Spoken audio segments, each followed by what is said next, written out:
In this video, we'll be creating procedural dungeons in Godot 4.3. Procedural generation allows us to create unique dungeon layouts each time the game is played, making the experience dynamic and unpredictable. Open a new Godot project and name it something like Dungeon Generator. Next, create a new Node 2D scene. Name it Dungeon Generator. Now, attach a new script to this Node 2D. You can call it dungeongenerator.gd. In the script, we'll begin by defining some constants and variables that will control the size of our dungeon and how many rooms we want to generate. Here, we're setting up the grid dimensions, the cell size for drawing, and the minimum and maximum sizes for our dungeon rooms. Grid will hold the dungeon layout, and rooms will store the rooms we generate. Now we need to initialize the grid and start generating our dungeon when the game starts. For that, we'll use the Initialize Grid function. This function sets up a two-dimensional array. Imagine it as a big table where each cell is a small square. We fill every square with the number 1, representing a wall. This nested array structure means we have rows and columns, with each position on the grid being accessible by its x and y coordinates, setting the stage for us to later carve out rooms and paths. Next, we'll make the dungeon with the GDScript function. The function uses a loop that runs for a set number of times, determined by the max rooms constant. Each iteration of the loop attempts to create a new room by calling the GenerateRoom function. The GenerateRoom function creates a room with random dimensions and a random position within the grid. It first determines the room's width and height by generating random values within the range defined by the min and max room size constants. This code generates a random width or height for the room within the specified range. The randy function produces a random integer, and this part limits the random number to a specific range, ensuring the value falls between 0 and the difference between the min and max room size constants. The plus min room size constant part shifts the result to start from min room size, ensuring the final size is always within the desired range of minimum to maximum. This code determines the random position of the room within the grid. The x and y coordinates are calculated by first generating a random number within the range of available space in the grid, considering the room's width and height to avoid overlap with the grid's edges. The rect2 then creates a rectangle object representing the room's position and size, which is returned for placement in the dungeon. Overall, the GenerateRoom function creates a room with random dimensions and a random position within the grid, ensuring it fits within the available space. As shown in the diagram, the function returns a rectangle that represents this room, ready to be placed in the dungeon. We now need to figure out where to place the rooms, and for that we'll use the placeRoom function. The placeRoom function checks if the newly generated room can be placed on the grid without overlapping any existing rooms.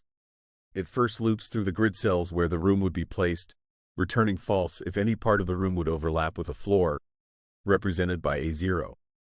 If no overlap is detected, it then loops through the same grid area again, this time marking the cells as floors, changing them from 1 to 0 to place the room. Finally, the function returns true, indicating the room was successfully placed. Now that we can generate rooms and place rooms, the next step is to be able to connect the rooms. We'll do this in the connectRooms function. This block calculates the starting point of the corridor. It places the start at the center of room 1 by finding the middle point of the room's width and height. The int function ensures the coordinates are whole numbers, so the corridor starts from the exact center of the room. Similar to the start point, this block calculates the ending point of the corridor, centering it within room 2. This ensures the corridor is drawn between the centers of the two rooms, providing a symmetrical connection. This block handles the corridor's horizontal movement from the start point to the end point. The corridor moves one step at a time horizontally, adjusting the current's x position until it matches the end's x position. The nested loops expand the corridor's width by modifying multiple grid cells around the current position. This ensures the corridor has the specified width, not just a single line. After the horizontal movement completes, this block manages the vertical movement from the current point to the end point. The current's y position is adjusted until it matches the end's y position.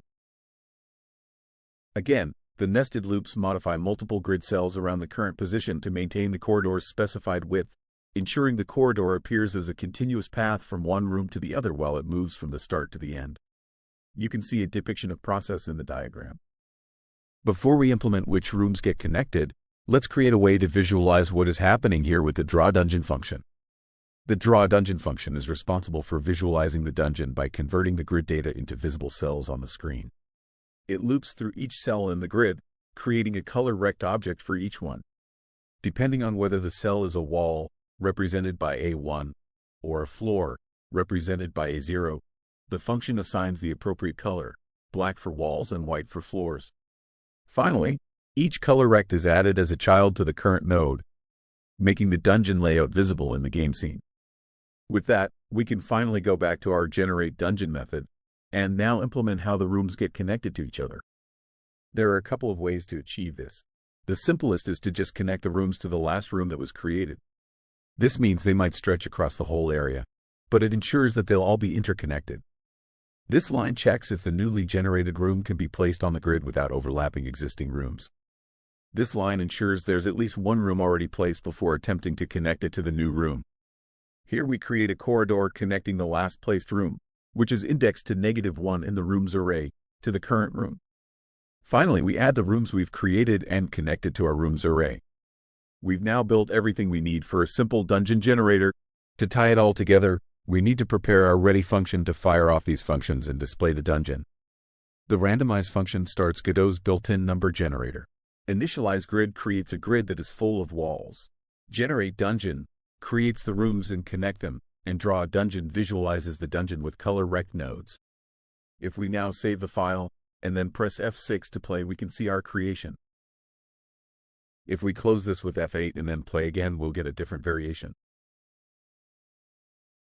We can play with some of the constants and settings to change the output. Let's make the grid larger, rooms larger, and corridors more narrow.